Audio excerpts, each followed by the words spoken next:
midday news on Glow 99.1 FM, Ijapu Estate, Akure. My name is Comfort Omolafe. The highlights.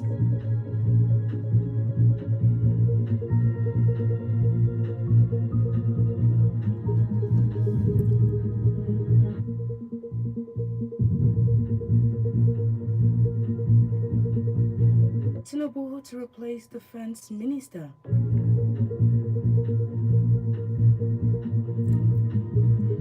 Ondo Energy Sector drums support for Odatiwa Metering Initiative. On the foreign scene, Putin meets Trump's envoy in Moscow amid Ukraine peace talks. Details of these stories and more in a moment. Please stay tuned. This is Glow FM News. Accurate, balanced, and fresh. The news in detail. President Bola Tinubu is set to name a new Minister of Defense this week, following the sudden resignation of the incumbent Badaro Abubakar, who quit the cabinet on health grounds. Report says Abubakar's resignation takes immediate effect, and the development was announced in a statement by Tinubu's Special Advisor on Information and Strategy, Bayo Ononuga.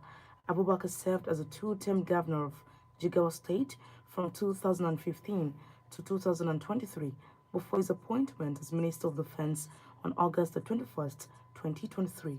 However, his exit comes at a sensitive moment for the administration, which is grappling with rising insecurity that recently compelled President Tinubu to declare a nationwide security emergency. In Ondo State, the Ministry of Energy and Mineral Resources has called on Ondo State resident to key into Governor Loki Ayedatiwa's Odatiwa Meters initiative, saying the program is designed to simplify and strengthen metering across the state. While speaking during a press briefing at the ministry's office in Alagbaka, Akure, Commissioner for Energy and Mineral Resources Johnson Alabi emphasized that proper metering remains vital to efficient electricity distribution. The government of Dr. Lucky Ayedatiwa has come with this initiative with the mindset of simplifying access to metering, because metering happens to be the key part of electricity supply.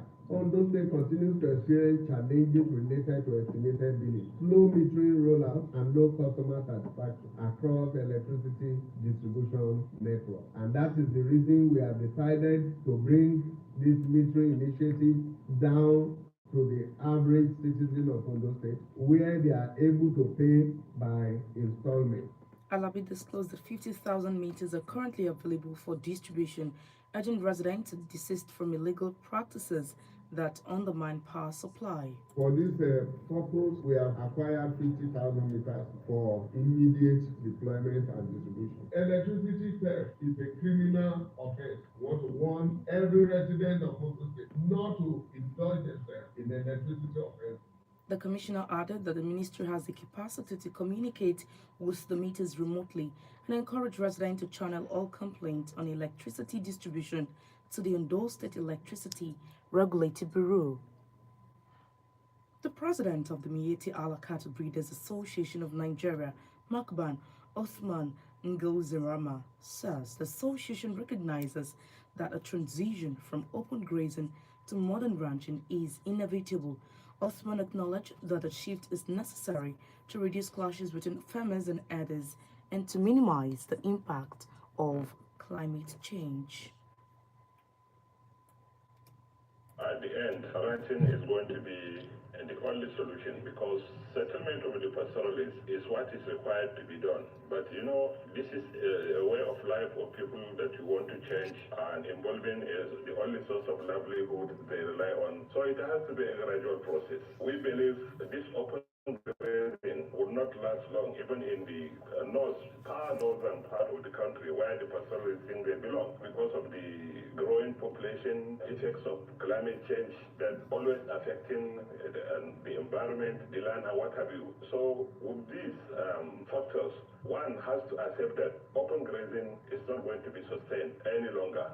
He, however, dismissed allegations that Magban sponsors violence to support militant activities that could warrant its designation as a terrorist organization. Recall that United States lawmakers, led by Representative Chris Smith, have pushed to classify groups like MACBAN as entities of concern over alleged involvement in religious freedom violations and violence in Nigeria's Middle Belt.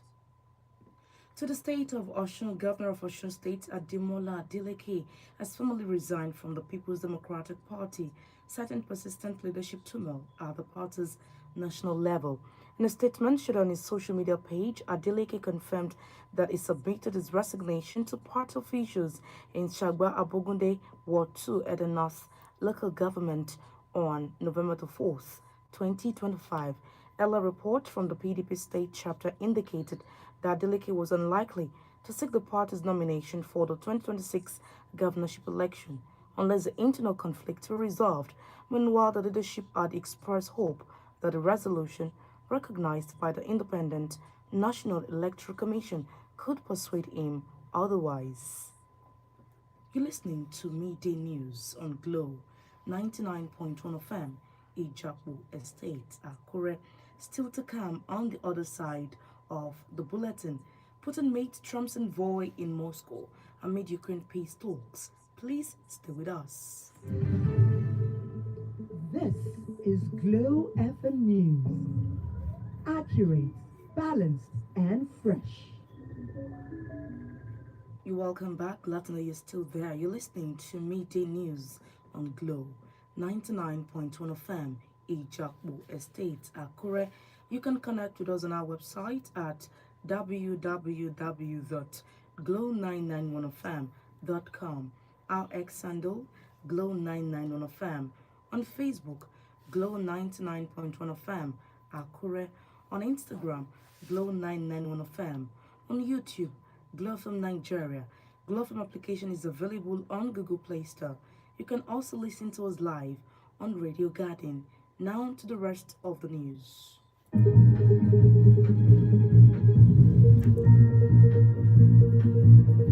Moving on to the foreign scene, Russian President Vladimir Putin is set to meet United States Special Envoy Steve Witkoff in Moscow today as diplomatic efforts to intensify and resolve the ongoing war in Ukraine, just as U.S. President Donald Trump's son-in-law and advisor Jared Kushner is also expected to participate in the high-level talks.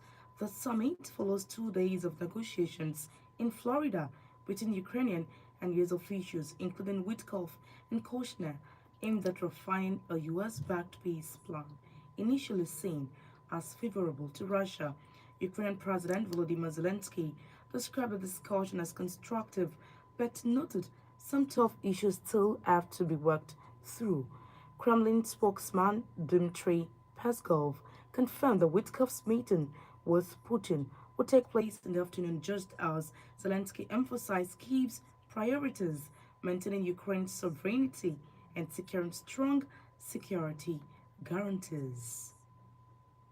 Still on the foreign scene, China and Japan's coast guards are reportedly faced off near the disputed Diaoyu Islands, which Tokyo calls the Senkaku Island, in the East China Sea, intensifying an already tense territorial feud.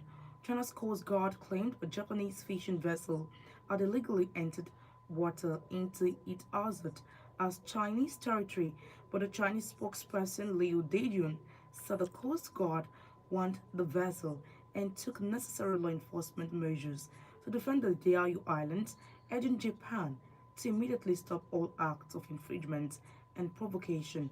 The confrontation comes amid worsening diplomatic relations after Japanese Prime Minister Sanae Takaichi sparked Beijing's ire last month by suggesting Japan could take military action if China attacked Taiwan. Moving on to the sporting arena, the Nigerian Football Federation (NFF) has set a semi-final target for Super Eagles head coach Eric Chol ahead of the 2025 Africa Cup of Nations. However, Chol have met with the NFF Technical Committee, where a realistic target was set for the team. Meanwhile, the Million has also been mandated to inject fresh blood to the team following the Super Eagles' failure to qualify for the 2026 FIFA World Cup. Trend the midday news on Glow 99.1 FM, Ijapu Estate, Akure. Take a listen to the recap of our major stories. In the news, we told you that President Bola Tinubu is set to name a new Minister of Defense this week, following the sudden resignation of the incumbent Badaru Abubakar, who quit the cabinet on health grounds.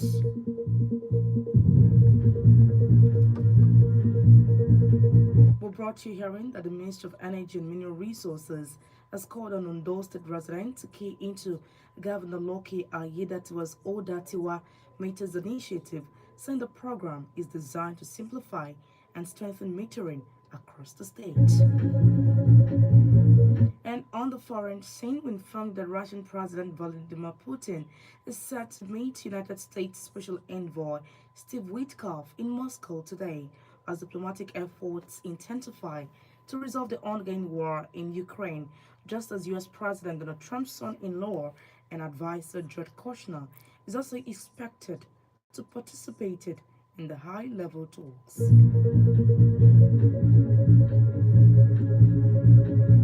That was midday news on Glow 99.1 FM, Ijapu Estate, Akure, edited and read by Comfort Omolafe. Many thanks for your time. Good afternoon.